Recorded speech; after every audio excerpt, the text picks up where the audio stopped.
Hello, welcome back. I wish you and your family a day full of peace and joy. In today's journey, we will listen together to another deeply emotional story. Please join and feel the moments with us.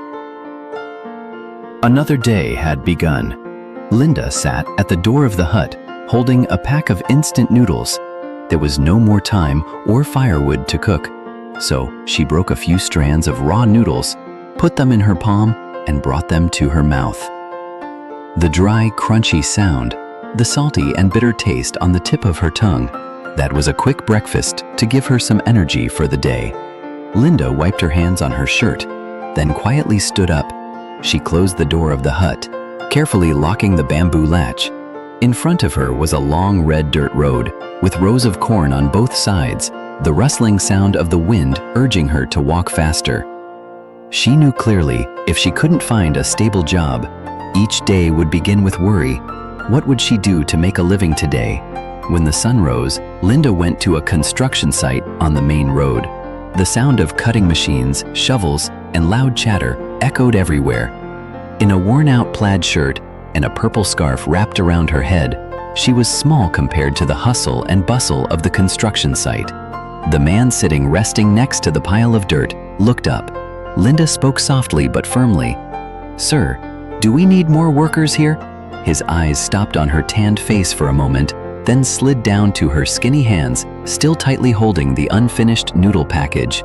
He did not answer immediately, only looking towards the other workers who were hurriedly shoveling dirt. "I'm afraid you're not strong enough for this job," Linda said in a determined voice. "I'll try my best." After a moment of silence, he finally nodded. "I'll let you try.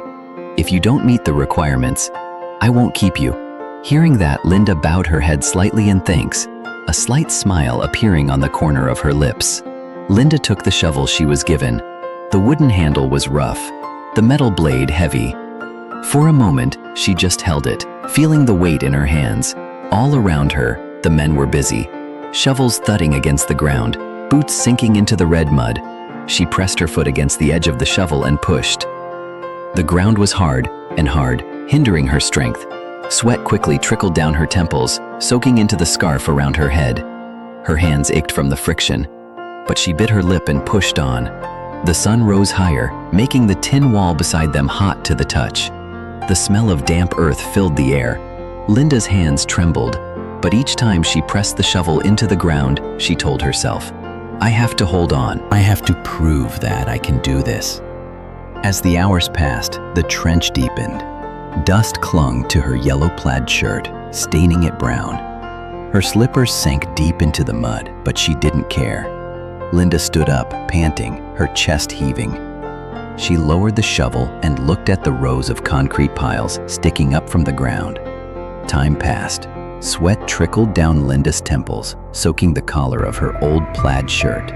Her hands, already blistered, trembled as she shoveled into the hard clay. The men beside her worked quickly, their strong arms lifting each clod of dirt as if it weighed nothing. Linda struggled to keep up, her breathing rapid and uneven. After a while, the foreman stepped closer. For a moment, she thought he would say something encouraging. Instead, his voice was low but firm. "You've worked hard, but this job isn't for you. It requires strength, not just effort. You should find a lighter job." The words were stronger than the weight of the shovel. Linda lowered her head, her chest tightening. She wanted to argue, to say that she could handle it, but her aching hands betrayed her. She nodded slightly, whispering a soft "thank you," though her throat was burning. Linda walked out the gate alone, her steps heavy. It wasn't laziness that pushed her away, nor was it fear. It was the truth. This path required a strength she didn't have. The foreman's words still rang in her ears. "This job is not for you." She had worked so hard, yet her strength betrayed her. She stopped by the side of the road. Ahead was a yellow kindergarten building. Through the barbed wire fence, she saw children laughing and playing, their tiny hands clutching toys, their eyes shining with innocence. She gripped the bamboo pole beside her, her throat tightening. A silent wish rose in her heart. "If only I could have a child. Maybe my husband would treat me differently." The thought made her ache, but she did not take her eyes off. The children's laughter gradually died as she turned to walk away. Soon, her legs gave out and she sat down on a rock in the shade of tall banana trees. She stared at the dirt road stretching out before her, not knowing where to go next. Just then, a voice came from the crossroads. "Hey girl, they're harvesting beans on the hill. Do you want to join in?" Linda raised her head. For a moment, Linda could barely breathe. It felt like a door had just opened. Her lips trembled into a smile. Yes, I'll go." Linda quickly stood up, as if shedding the burden of being rejected, and followed the woman toward the field. As they reached the hillside, the scene unfolded before her. Several women were already working, bent low, their hands quick and skilled as they pulled plants from the ground. Their laughter mingled with the rustling of leaves, creating a lively rhythm. Bending down, Linda dug her fingers into the soil. The soil was softer than she had expected. She tugged, and the roots popped out with a small crack, the beans falling in clumps. Dust clung to her palms, sweat trickled down her temples, but the work was not as harsh as the heavy shovels at the construction site. Here, the earth gently bent, as if understanding her weakness and welcoming her efforts. Time passed. The sun sank lower, dyeing the fields golden. The chatter of the women around her enveloped her in warmth. No one asked where she came from or why her clothes were so flimsy. They simply worked together, as if she had always been one of them. As the afternoon wore on, the harvest slowed. The piles of beans were neatly gathered. The owner of the field, an older woman with kind eyes, approached Linda. Without a word, she wrapped a portion of beans in a large banana leaf and pressed it into her hand. "Take it home," the woman whispered. She took the beans with both hands, bowing her head. They were just beans, a simple food, not rare or expensive, but to her, they weighed more than gold. She hugged the beans tightly to her chest as she walked down the hill. The evening sky stretched above her, streaked with orange and pale purple. Linda carried the peanuts back to her small bamboo hut. As she walked, she held the peanuts she had harvested close to her chest, treating them like treasures. Inside the hut, she carefully divided the peanuts into 2 portions, one for tonight's dinner, the other for tomorrow. Her movements were steady, almost ritualistic, as if she were preserving not only food, but also hope. She carried them to the riverbank, kneeling by the cool stream. The water glistened in the sunlight as she washed each handful of peanuts, her reflection glistening in the ripples. There was a quiet peace in the simple act of scrubbing away the dirt, as if life itself was washing away the weariness that had been plaguing her. Back at the hut, she lit a small fire with dry sticks, carefully arranging them under the pot. Smoke rose, carrying with it the faint smell of burning wood. She placed the pot of peanuts on the fire and watched the flames flare up, strong and alive, crackling with energy. She knew this meal would be simple, but it was hers, something she had created herself that would get her through the toughest days. After finishing cooking the pot of beans, Linda carefully placed it in the corner of the kitchen. She picked up a few empty plastic bottles and walked along the narrow path leading to the stream. To the other side, Kwang stopped in front of a small convenience store. He whispered to himself, "What she needs most right now is food, at least something to ease the burden of the days." He carefully scanned the shelves. His eyes stopped at a large bag of rice, neatly stacked in the corner. Next to the bag of rice, his eyes stopped at a box of instant noodles. He didn't hesitate. Combining the bag and the box, Kwang carried them to the counter. The saleswoman looked at him curiously. "One person eats so much," she commented gently. Kwang just smiled weakly and handed her the money. Outside, he gently placed the package in the trunk, closing the door carefully as if keeping a small promise. The road to Linda's house was narrow and bumpy, winding through banana groves and weeds. Kwang stopped at a fork not far from Linda's house because the road was impassable. Kwang opened the trunk, lifted the bag of rice onto his shoulder, and balanced the box of noodles with his other hand. The weight weighed on him, but it felt good, like he was shouldering a duty he had chosen. Kwang finally reached the small bamboo hut. He leaned closer, peering through the crack, but it was empty. The door was locked with a heavy padlock, swaying slightly in the wind. He placed the rice sack and the box of noodles against the wall, then sat down in the shade nearby, brushing the dust off his pants. A thought occurred to him. Maybe he should leave her some money. She would need more than food to get by. He pulled out his wallet, carefully counted out a few bills, put them in an envelope, and after a moment's hesitation, he tucked it into the box of noodles, close enough that she wouldn't feel embarrassed about accepting it. As he did so, footsteps approached. An older woman carrying a woven basket passed by. Kwang stood up and asked politely, "Excuse me, have you seen the young lady who lives here?" The woman paused, fanning herself. "Wait a moment," she said, smiling. "I just met her down by the stream fetching water." "Thanks," Kwang nodded. He returned to his seat by the door, resting his elbows on his knees. His eyes lingered on the locked hut, silently waiting for Linda to return. By the clear stream, Linda knelt down and carefully scooped up each empty water bottle. The water trickled over the smooth, clear rocks, so clear that the pebbles at the bottom sparkled like little gems. Her gentle, diligent hands scooped up the fresh water that fed her every day. The image was simple, but carried the weight of a life forged by hardship and resilience. Her faded yellow plaid shirt hugged her shoulders lightly. The sleeves rolled up, and her pants rolled up above her ankles to keep them dry. Her hair was neatly tied behind her back, highlighting her tired yet gentle face. Linda not only scooped water for her daily needs, she also let her spirit rest, letting her fatigue melt away with the present. Occasionally, she would bring a handful of water to her face. The cool feeling made her close her eyes for a moment, as if the mountain itself was giving her strength. She lingered by the shore, watching the endless flow of water, finding in that silence a fragile peace. When Linda got home, she stopped at the door, surprised to see Kwang standing there. His tall figure looked almost out of place against the thin wooden walls. As soon as he saw her struggling with the heavy water bottles, he hurried forward. "Let me help you," he said, taking the weight from her arms. Linda hesitated for a second, then let him follow her inside.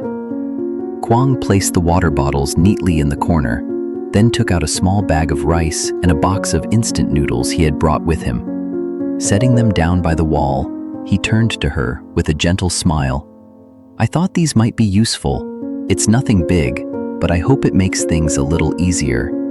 Her cheeks burned, and she shook her head shyly. "You don't have to do this," she whispered. She wanted to refuse, but her voice trailed off. There was something about his kindness that kept her from pushing him away. The silence between them stretched until Kwang's eyes fell on a small pot on the shelf. He leaned closer, curious. "Peanuts? Do you usually eat them like this?" Linda's hands fumbled. "No, I just picked them today," she replied softly. "Let me try some," he said, his voice soft, almost teasing. She placed the pot between them, and they sat down on the porch together. Give her a handful of beans, watching her face, tired, pale.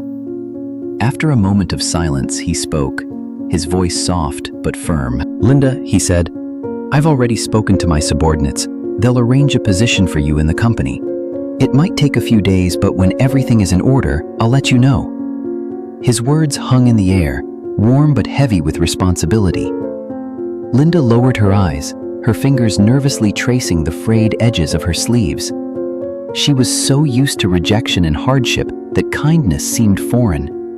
For a moment, she couldn't believe it. Kwang leaned forward, his voice both firm and sympathetic. "Living like this, in such difficult circumstances, I don't feel right at all. You deserve better than wandering from place to place, always uncertain about tomorrow." The sincerity in his eyes made her confused. I don't know what to say," she whispered. "You don't need to say anything," Kwang replied softly. "Just give yourself a chance. When the time comes, take it." Kwang's phone suddenly rang, breaking the silence between the two. He glanced at the screen, his eyebrows slightly furrowed. He answered quickly, his tone becoming serious. There was an urgent matter at the company.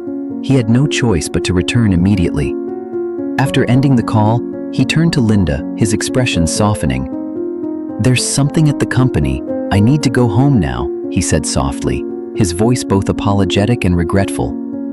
Linda stood silently at the bamboo threshold, her hands clasped together, not knowing how to respond.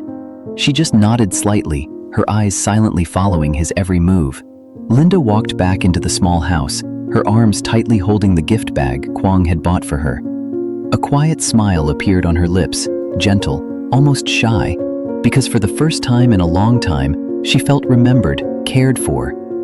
She gently put the bag down and began to take out each item, her fingers trembling as if afraid to break the fragile warmth hidden in those simple items. When she picked up the instant noodle box, something unexpected caught her eye. A thin envelope neatly tucked underneath. Her heart skipped a beat. She carefully opened it, but inside was only a wad of money. Linda was stunned. The sight of so much money overwhelmed her. For a woman who counted every penny every day, it was unbelievable. She stood there in silence for a long time, the weight of the envelope pressing on her chest. Gratitude welled up, but also carried a deep unease. This money could change many things, but it was not hers. She knew that accepting it would be like a debt she could never repay. Linda shook her head, determined. No, she couldn't take it anymore. Kwang's kindness was far beyond what she deserved. She closed the envelope with a trembling hand, clutched it tightly, and ran toward the door. Her steps took her faster and faster down the narrow path, across the open fields. There was only one thought in her mind. She had to return this to him. Linda finally caught up with Kwang just as he was about to leave. Panting, she stopped in front of his car, clutching the envelope tightly. Kwang stepped out, surprised to see her so flustered. With a determined look, Linda returned the envelope to him and said softly but firmly, "I cannot accept this money. You have done so much for me. I am very grateful, but I cannot accept your money." Kwang tried to persuade her, gently pushing the envelope back into her hand. But Linda refused again and again. After a moment of hesitation, she carefully placed the envelope on the hood of his car, her hands trembling. Without waiting for him to say another word, she turned and ran towards her small bamboo house, her figure quickly disappearing into the distance.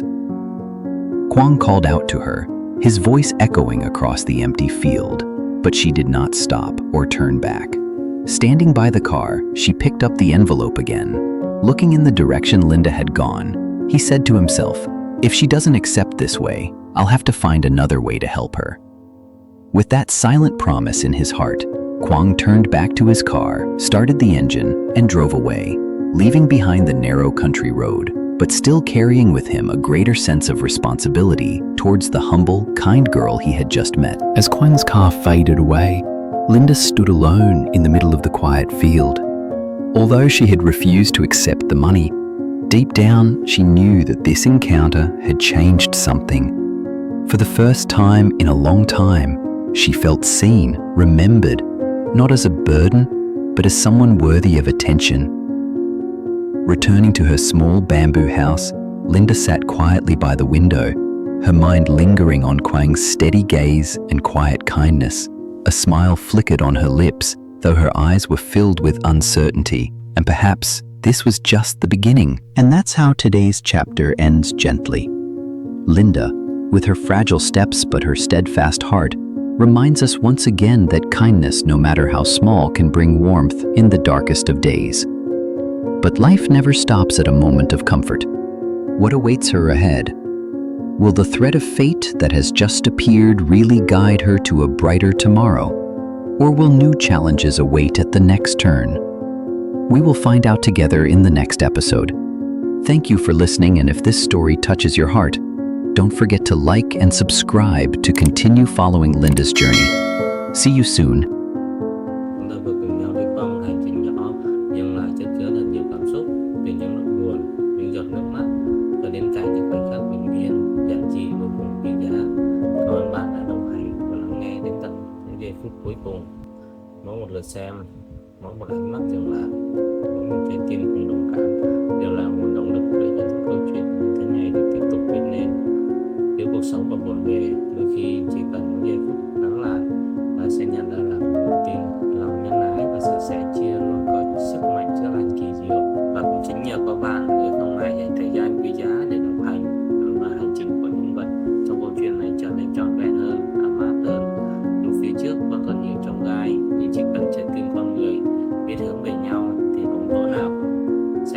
soi sáng bởi một tia hy vọng.